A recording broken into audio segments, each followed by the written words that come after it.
These drugs cause sedation and bad decision making and weird stuff. And, there's all kinds of warnings with them if you do dangerous activities like fly an airplane, operate a jackhammer, or I guess fly downhill on skis. This might not be a great drug for you to put in your body anywhere near your competition.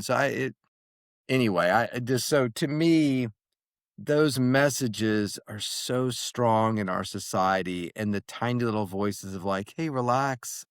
You're gonna sleep eventually. It's impossible not to," are very tiny, and I wish they were amplified. I mean, yeah, that's self-discovery for me. That's been the biggest change for me is like I just take the pressure's not there for me on sleep anymore. Like, yeah, I do everything I can to It's prioritize it, awesome.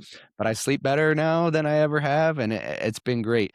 So when people are listening to this and they're like, I mean, I don't know what any sleep medications are off the top of my head, like NyQuil or something like that. They're like, "Oh, when I'm tired, I just, take NyQuil." You would say, "Okay, you might be going you might be, like, knocked out, but you're not asleep, like, you're not getting the benefits of going through the sleep stages." Plus, it's also funny, like, and this what you said is very true. I'm tired, so I take night. Well, if you're tired, go to sleep. Well, but when I go to bed, I don't fall asleep right away. Then you're not sleepy. And that's where we get it. I wrote a whole chapter in my first book about the differences, but it's a problematic word, tired. If I go out and run 10 miles and come back and you ask me, "Oh, that looked like fun. You want to run another 10?" I'm going to say, "No, I'm too tired to do that." CrossFit, I'm too tired to do another pull up or whatever. Like I'm spent. So what happens is you're going to need to rest for a while, get some energy back in your body, and then maybe you can do some more pull-ups or run another 10 miles. When you stop doing the pull-ups, it's not because you're too sleepy. I can't do another pull-up. Why? Because I'm nodding off up there. No, that's a totally different word. But we use tired to mean both.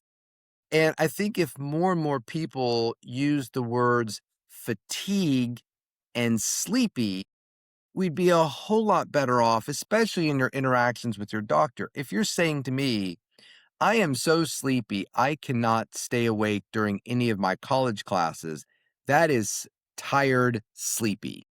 Okay, you're saying tired. I'm saying you're sleepy. You're so sleepy that even though you sit in the front row, you can't stay awake to listen to that professor and you fall asleep and then you get made fun of. That's sleepy. Fatigue is I can't do any more push-ups or I can't run anymore. I had one patient tell me, "I am so tired, I can't fold laundry at night." Okay, that's fatigue. Go to bed. Well, then I don't fall asleep. Right, because you're not sleepy. You're fatigued. If we stopped using tired to describe both, we would help people so much because I need you to go to bed when you're sleepy. If you say to me, "Chris, for the past 5 years, I go to bed at 10 o'clock. It always takes me 2 hours to fall asleep." Why do you go to bed at 10 o'clock? "I'm so tired." Okay. Well, if you're tired, rest. Sit on the couch, put your feet up, watch an episode of The Pit, whatever you like to do, and then keep watching episodes of The Pit until you're falling asleep watching episodes of The Pit. Now you're sleepy. Now it's time to go to bed. Like so to me, it's really problematic that we don't really because there are disorders that cause fatigue. A, anemia. B, B12 deficiency. C, COVID, long COVID. D, depression. I can give you one for every letter of the alphabet that have nothing to do with sleep. So you go to Mhm. your doctor and you're like, "I'm so tired. Oh my God, I just never feel rested." Okay, well, we need to get you on some sleeping pills, get you sleeping better, which sleeping pills don't really make you sleep better. They make you sedated longer, but they're not making you sleep better or make you perform any better the next day. Instead of opening up the idea, when you say you're so tired, what do you mean? "Well, I'm just low energy and blah, blah, blah." And so we've really got more granular in our conversations about people about being tired. That doctor would never say sleeping pill. They'd be like, "Oh, it sounds like you've got more fatigue going on than sleepiness.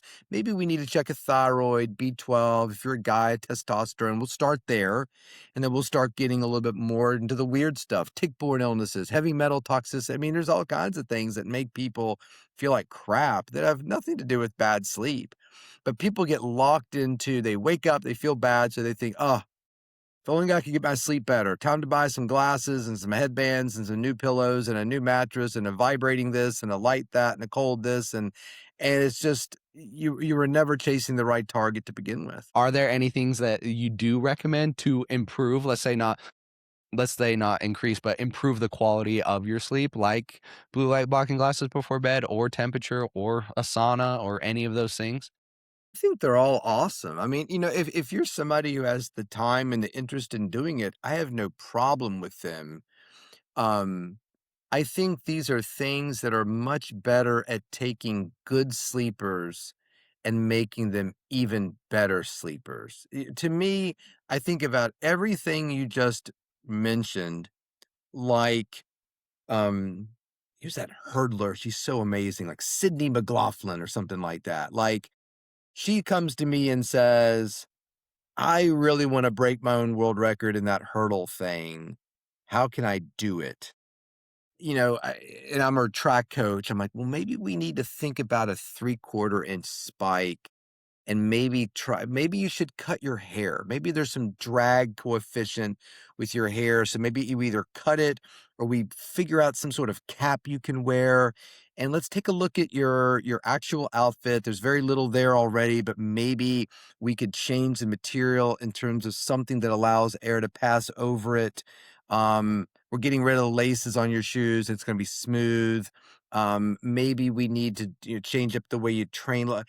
We're making tiny little adjustments now that are hopefully going to shave that 0.101 second off of her hurdle time and allow her to break her world record again. To me, everything you mentioned are like those things. When you're showing up at the track for the first time, 40 pounds overweight, have never run in your life, all those things I mentioned are meaningless. Like, let's get you into a more form fitting, blah, blah, blah, and look at the size of your spike. No, it's like, okay, stretch. 'Cause, we don't want to rip a hamstring on day one here. Like, let's get you some comfortable shoes, a little Lululemon outfit, and we're gonna like do a lot of stretching and some easy jogs followed by walk and jog, and we'll work our way up to something. I feel like a lot of people who have terrible sleep problems are going to those things thinking they're going to solve a problem. Mhm. They're not. They're for you.